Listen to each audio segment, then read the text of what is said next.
Dzērvene veselībai, dzērvene priekam. Zem tāda saukļa pirmo reizi Olainas novadā tika aizvadīts dzērveņu festivāls. Šis pasākums, dzērveņu festivāls, notiek pirmo reizi.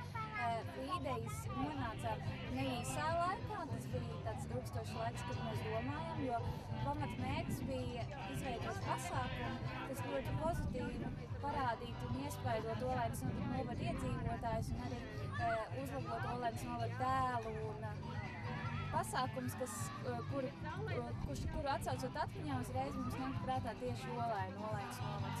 Un tā kā Olainas ģergonī ir šīs dzērvenes un Olaina ir vieta, kas saistās ar purviem un dabas bagātu teritoriju, tad domājam, kāpēc gan ne dzērveņu festivāls?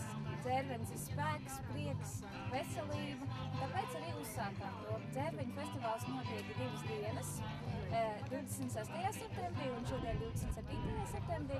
Pirmajā dienā mēs vairāk orientējāmies uz veselību. Aktivitātes notiek gan iekšā, gan ārā. No rīta pie mums bija valsts asinsdonoru centrs. Cilvēki varēja arī pārbaudīt rēķinu bez maksas.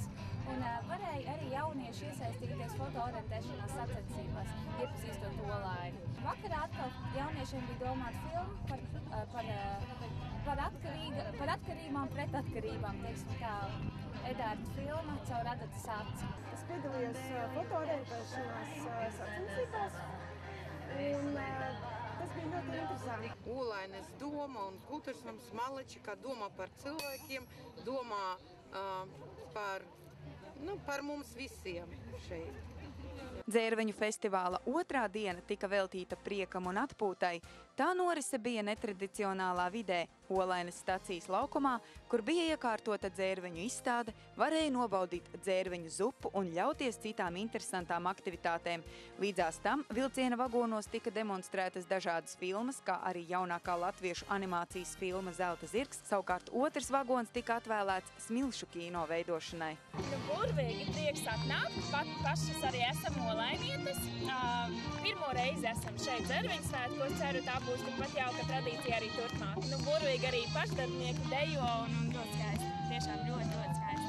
Es jūtu to, ka ir pozitīva atmosfēra, cilvēki daudz un arī forši, kā bērniem multins rāda.